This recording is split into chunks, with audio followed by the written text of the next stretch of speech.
ఇండియాలో one of the best finest actors లో junior NTR గారు మనం గర్వపడాలి. అలాంటి ఆర్టిస్ట్ అసలు నొడగొడి చెప్పచ్చు. Tiger, thank you so much, thanks a lot.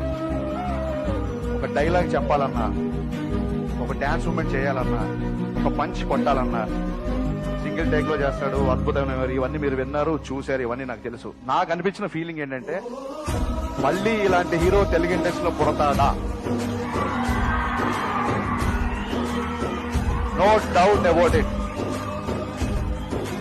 Seriously well this dance రాదు అని చెప్పడం ఉద్దేశం చిరంజీవి వల్ల డాన్స్, జూనియర్ ఎన్టీఆర్ వల్ల డాన్స్, ఆ కంటెక్స్ లో అలాంటిది ఒక పవర్ఫుల్ సబ్జెక్ట్ తో వస్తే అండి, నాకు తెలిసి తెలుగు కాదు, తెలుగు, తమిళ్, కన్నడ, మలయాళం 4 రాష్ట్రాలు ఒక భూకంపం సృష్టించేస్తాడంటే ఆ విశ్వరూప సందర్శనం కోసం నేను వెయిటింగ్, నా కథ వెయిటింగ్. రెడీ చేస్తున్నారు. ఎన్టీఆర్ చేశారు, బిగ్ బాస్ సక్సెస్ చేశారు, నాగార్జున గారు. Separate kind of talent for that. వాళ్ళు ఎలా హోస్ట్ చేశారు, మీకు ఏమన్నా ఐడియా ఉందా? అదే చెప్పాను కదా, ఇన్క్రెడిబుల్ టాలెంట్ రావాలి, డిఫరెంట్ సెట్ ఆఫ్ స్కిల్స్.